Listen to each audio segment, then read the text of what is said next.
Welcome, everyone, to another chapter of Murder in Stratton County. A murder mystery with twists and turns. Written by Elizabeth Spoon and Ryland Mason. Narrated by me, Brian Shepard.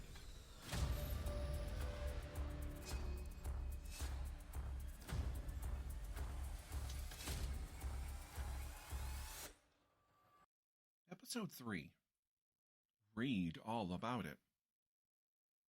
After the events of last night, Jordan was not surprised Brian went straight to bed, which meant he was not able to discuss. What?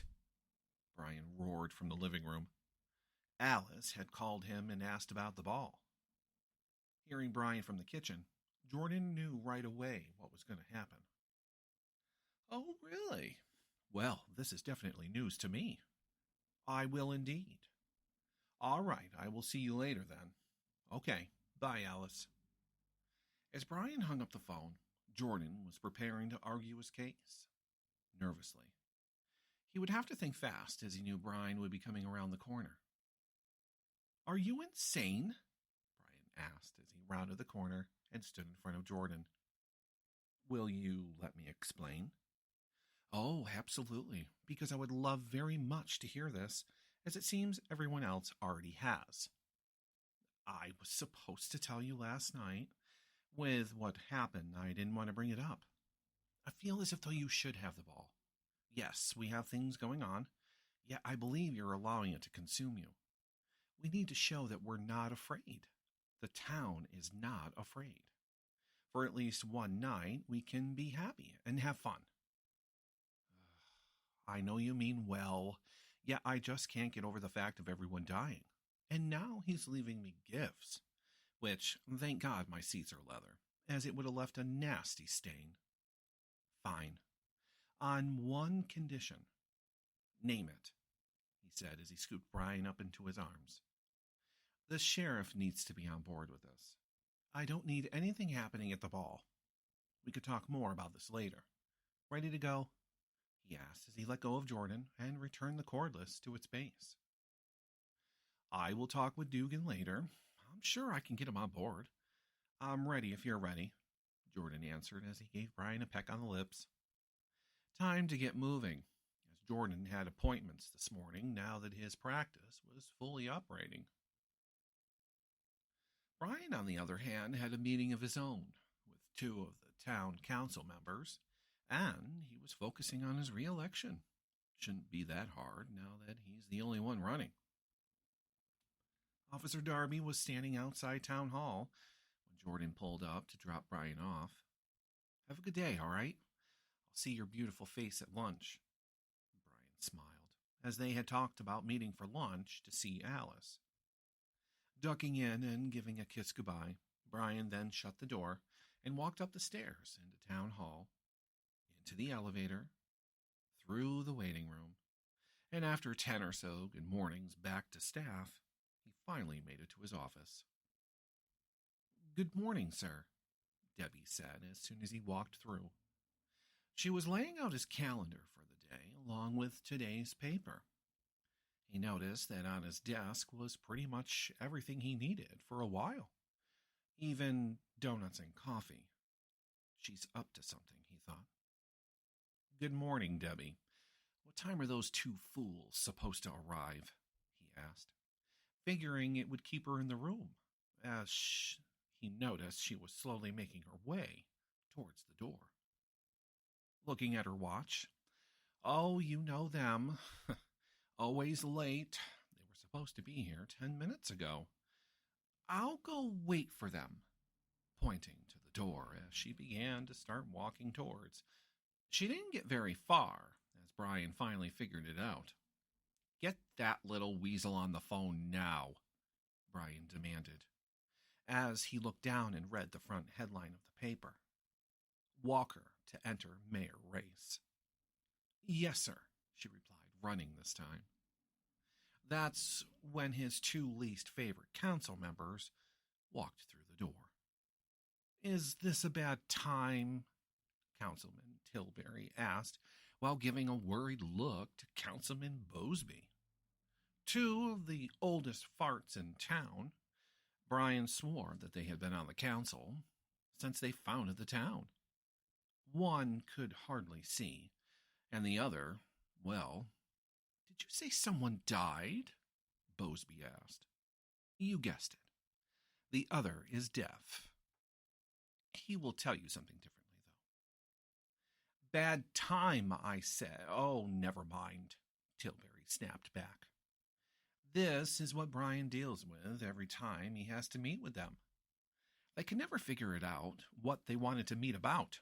Always trying to come up with some new town law, which is ridiculous half the time. Just to get to that point in the discussion takes about an hour. Gentlemen, I'm very busy and I don't have a lot of time, so can we begin? That would be grand, Brian said as his phone buzzed. It was Debbie. I have Mr. Walker on the phone for you, sir. Good. Patch him through. Gentlemen, give me 1 minute. I apologize, Brian said as he sat down at his desk, motioning them to have a seat in front. Walker? Mr. Mayor, a pleasure as always. What can I do for you? He answered, answering in that niceness that Brian knew was completely fake. Keep the enemies close, or so they say. Yes, I just wanted to personally invite you and hope that you will be attending the mayor's ball this weekend. Why, this very moment, Tilbury and Bosby were asking about you. Lie. Like Brian, they didn't very much care for him. I wouldn't miss it for the world, Mayor. Perfect. See you then. Gotta go. Bye. And like that, Brian hung up the phone. He figured that if he had stayed on the phone any longer, Kevin would get suspicious and ask questions. Now, back to the task at hand. Diago, taking a break now that he had written the new headline, headed downstairs for something to eat and check in with his mother, who at the moment was making pizza in the kitchen. The restaurant was steady today, so the smell of pepperoni, sausage, and fresh mozzarella filled the kitchen as Diago walked in. Hey, Ma, that smells so good. Got anything I can nibble on? I'm in the middle of writing about the ball this weekend. I can't believe he's still going through with it. I have a 3 cheese with hamburger in the warmer. I, for one, am glad he is. We need it, and it will show support. I need to schedule a time to sit and ask him a few questions. I keep calling, and Debbie just keeps saying, oh, he's busy. You can catch him down at Alice's. I heard Shep talking about Brian coming in for lunch with Alice when I went to grab the paper this morning. Thanks, Mom. Gotta go, Diago said as he dashed away. Yet not before checking to make sure that he had his pencil and a notepad. He might as well ambush the guy and get the answers that he needs. That, and he needed to get over to the police station to get an update on the murder investigation. It was almost like he was being avoided, which he understood. He's the press. However, he is a member of the community, a community that he cares about. That and everyone should know what is happening in this town to keep them safe. After the meeting, Brian was ready to kill someone himself. The meeting was to talk about the ball, the murders, and to try and bring a motion to make it against the law to drive after 8 p.m. Brian, not surprised at their wacky laws they cook up, let alone the reason. Too much noise on their road. Meeting adjourned after that. No way was he going to listen to this.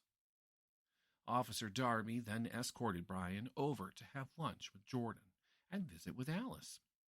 He walked into laughter as he could see Jordan standing at a table talking to judges and, oh boy, Anita. And here comes our wonderful mayor. My sister was just telling me the story of your cruise adventure. My God, it sounds horrible. At least now I know what happened to Judge Patel, Duchess said as Brian approached Jordan, who smiled as he got near. Anita? Your sister? Well, that does explain a few things. What a small world. It is good to see you, Anita.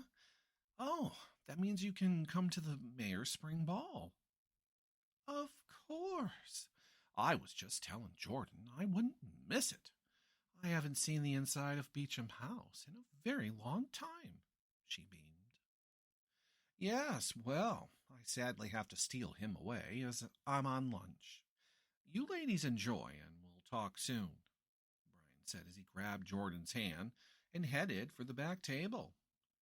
Everyone was happy to see Brian out and socializing and not hiding away in his cottage or office. Officer Darby also took the time to grab something to eat at the counter. Alice joined in on the conversation as they talked about the upcoming ball, the jerk that runs the bank and the plan for that, the unease of the murders, and the recent message left behind. To make matters worse, Brian could see the front door as Sheriff Ratchet came bursting in and headed right for Brian. The look on his face didn't look good. Brian was used to that now. Brian, a word? Not really wanting to hear what he had to say. Do I want to know? No. Yet I have to inform you that Doobie was just found dead in his cell. Officer Marks left the station to grab him some lunch, and when he came back, he was found dead. Dr. Prescott, you're going to be needed, as a needle was found on the floor. I need to know what was in it. Of course he's dead. They knew he talked and was rotting in jail. It was only a matter of time before whoever got to him. Was Director Winchester able to get any information? Sadly, no. She just arrived, Dugan answered, which he knew Brian didn't like, by the look on his face. However, upon searching the cell, it seems he left his confession in his shoe, he finished, giving Brian some hope. Time to meet this FBI person. Brian then noticed Diago, standing behind the sheriff, writing.